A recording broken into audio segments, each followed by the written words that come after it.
अभी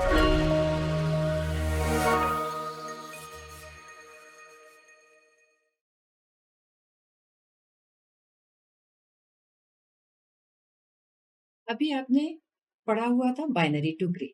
उसमें दूसरा कोड कन्वर्टर अपन डिजाइन करते हैं ग्रे टू बाइनरी। तो ग्रे टू बाइनरी कन्वर्जन के लिए सबसे पहले तो हमें रूल्स पता होने चाहिए कि आप कोई नंबर ग्रे में लिखा हुआ, ग्रे कोड में लिखा हुआ, तो उसे बाइनरी कोड में कैसे लिखेंगे।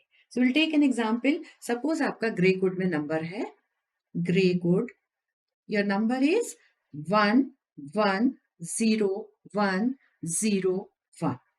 बाइनरी कोड में लिखते हुए हम पहली बिट को तो एज इट इज कॉपी करते हैं। जैसे आपने बाइनरी से ग्रे में किया था, ऐसे ही ग्रे से बाइनरी में। फिर आप क्या करेंगे, बाइनरी का ये कोड और नेक्स्ट इंडेक्स्ड का ग्रे का कोड, इन दोनों का एक्सऑर करेंगे। एक्सऑर करके जो बिट आएगी उसको आप लिखेंगे।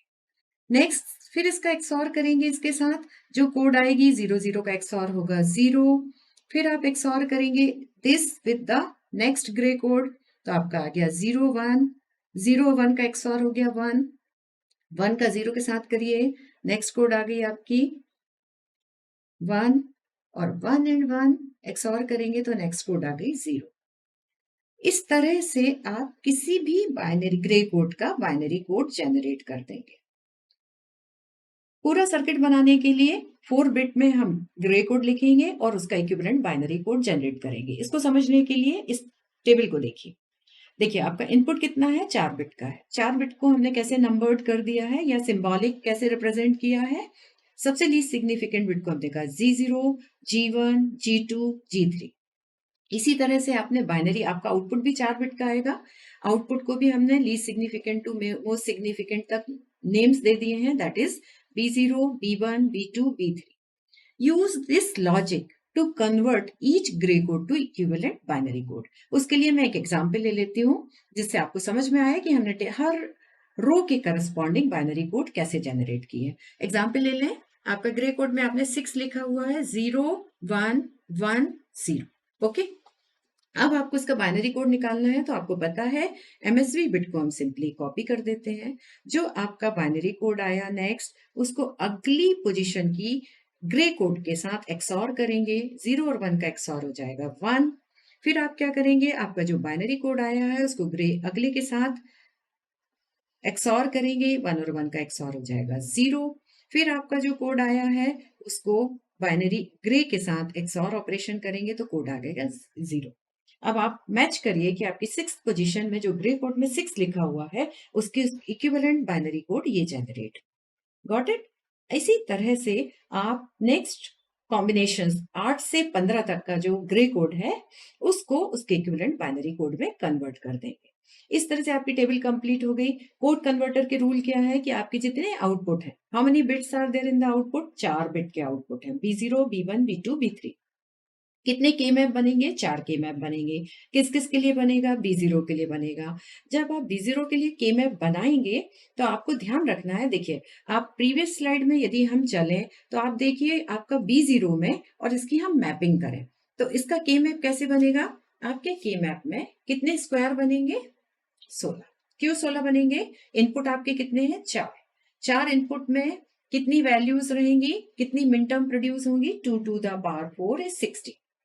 अब आपके इनपुट क्या क्या है, G0, G1। एक एक्सेस में G0, G1 ले लेंगे, दूसरे एक्सेस में आप क्या लेंगे, G2, G3। इसको मैं दोबारा समझा नहीं रही क्योंकि ये सारी की सारी चीजें हमने फर्स्ट यूनिट में पढ़ी हुई है के मैप। इसमें आपकी अपर वैल्यूज कैसे चेंज होंगी, कोलेटिंग सीक्वेंस 0 0 0 1 1 0 1 0 हमें अच्छे से पता है कि एक बार में एक ही बिट कॉम्प्लीमेंट होंगी। सेम वे G2, G3 के कॉम्बिनेशन की मैपिंग जब हम करेंगे तो 0 0 0 1 1 1 1 0। अब आप देखिए कि आपका जब G0, G1, G2, G3 0 0 है, उस टाइम B0 में 0 आ रहा है। सेकेंड रो चेक करें, सेकेंड रो में जब 0 0 0 1 है, that is 0, G3 is 0, G2 is 0, G1 is 0, but G0 is 1। उस टाइम हमारी वैल्यू आ रही 1।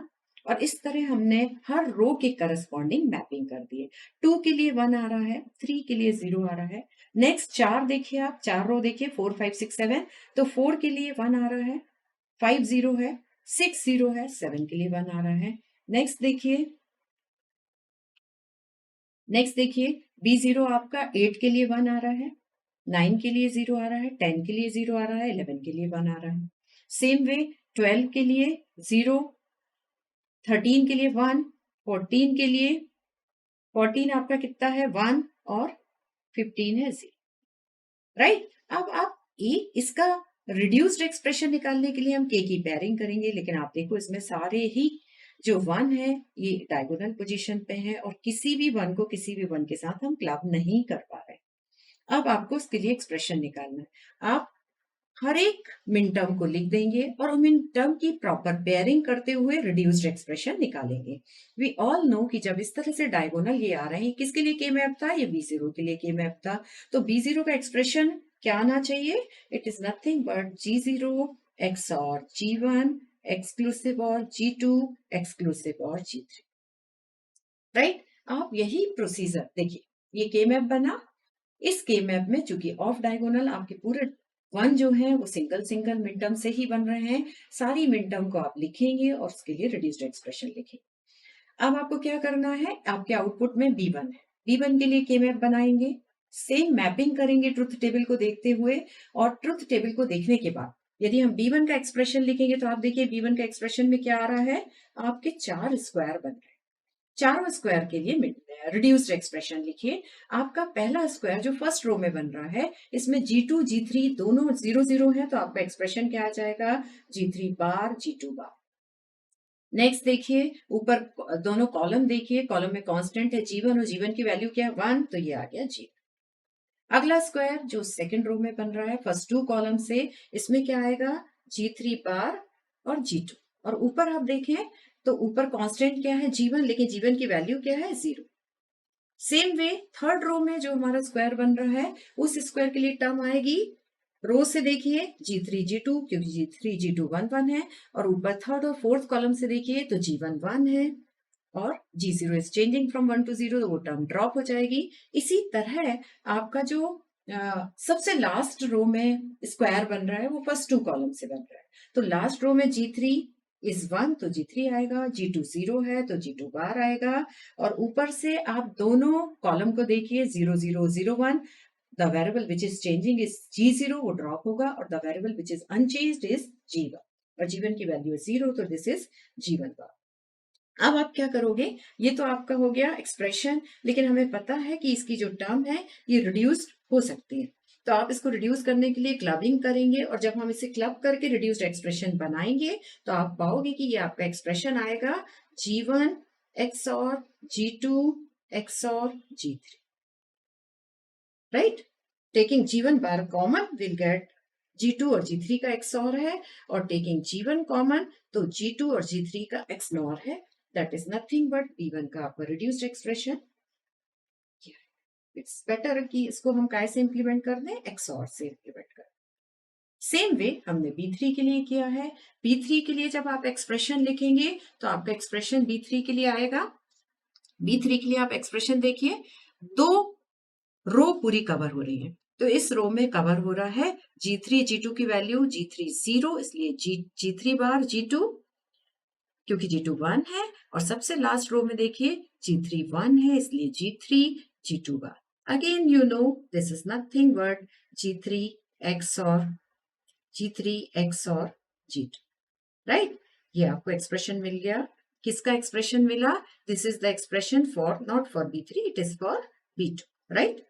सेम वे आप B1 के लिए लिख देंगे। एक और के मैप हम देखेंगे। इस के मैप में देखो आपका 8 का स्क्वायर मिल रहा है। मैपिंग हमने कहां से की है, same table will be refer to map the for all the output variable. तो B3 में आपकी टर्म क्या आ रही है, B3 is equal to G3, 2 row will be combined, और उस रो में कांस्टेंट क्या है G3, और G3 की वैल्यू क्या है 1।